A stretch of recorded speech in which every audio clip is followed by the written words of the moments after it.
ಯೇಸು ಕ್ರಿಸ್ತನಲ್ಲಿ ಪ್ರೀತಿಯುಳ್ಳ ದೇವಜನರೇ, ಈ ದಿವಸದಿಂದ ನಾವು ನಮ್ಮ ಪ್ರಾರ್ಥನೆಗೆ ಅಡ್ಡಿ ಇರುವಂಥ ಕ್ಷೇತ್ರಗಳನ್ನು ನೋಡುವುದಕ್ಕೆ ಮನಸ್ಸು ಮಾಡೋಣ. ಎಷ್ಟೋ ಸಂದರ್ಭ ನಾವು ದೇವರ ಸನ್ನಿಧಾನದಲ್ಲಿ ಅನೇಕ ಪ್ರಾರ್ಥನೆ ವಿಜ್ಞಾಪನೆಗಳನ್ನು ತೆಗೆದುಕೊಂಡು ಹೋಗ್ತೇವೆ. ಆದರೆ ಕರ್ತನು ಆ ಪ್ರಾರ್ಥನೆಗಳನ್ನು ಕೇಳುವುದಕ್ಕೆ ಮನಸ್ಸೇ ಇಲ್ಲದ ರೀತಿಯಲ್ಲಿ ಇರ್ತಾರೆ. ಯಾಕಂದರೆ ನಮ್ಮಲ್ಲಿರುವಂತಹ ಪಾಪ ಅಪರಾಧಗಳೇ ಎಂಬುದಾಗಿ ನಾವು ನೋಡ್ಕೊಳ್ತೇವೆ.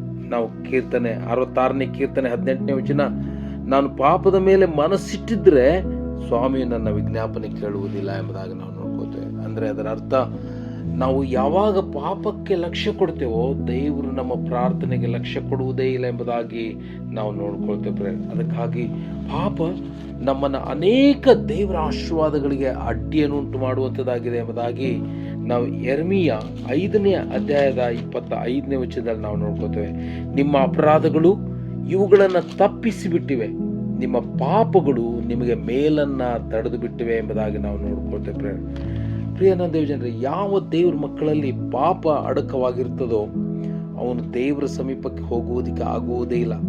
ನಾವು ಯೋಹಾನ 9ನೇ ಅಧ್ಯಾಯದ 31ನೇ ವಚನದಲ್ಲಿ ನಾವು ನೋಡ್ಕೊಳ್ತೇವೆ, ಪಾಪಿಗಳ ಪ್ರಾರ್ಥನೆಯನ್ನು ದೇವರು ಕೇಳುವುದಿಲ್ಲ ಎಂಬುದಾಗಿ. ಈ ಕಾರಣ ನಾವು ಬಹಳಷ್ಟು ಎಚ್ಚರಿಕೆಯನ್ನು ವಹಿಸಬೇಕು. ನಮ್ಮ ಒಂದು ಪಾಪಗಳು ನಮ್ಮನ್ನು ಆಳ್ತಾ ಇರುವುದಾದರೆ ದೇವರ ಮುಂದೆ ನಾವು ಒಂದು ದೊಡ್ಡ ಗೋಡೆಯನ್ನು ನಿರ್ಮಾಣ ಮಾಡ್ತೇವೆ ಎಂಬುದಾಗಿ ನಾವು ನೋಡ್ಕೊಳ್ತೇವೆ. ಯೆಶಾಯ 59ನೇ ಅಧ್ಯಾಯದ 2ನೇ ವಚನ, ಆದರೆ ನಿಮ್ಮ ಅಪರಾಧಗಳೇ ನಿಮ್ಮನ್ನ ದೇವರಿಂದ ಅಗಲಿಸ್ತಾ ಬಂದಿವೆ, ನಿಮ್ಮ ಪಾಪಗಳೇ ಆತನು ಕೇಳಲಾರದಂತೆ ಆತನ ಮುಖಕ್ಕೆ ಅಡ್ಡಗೋಡೆಯಾಗಿವೆ.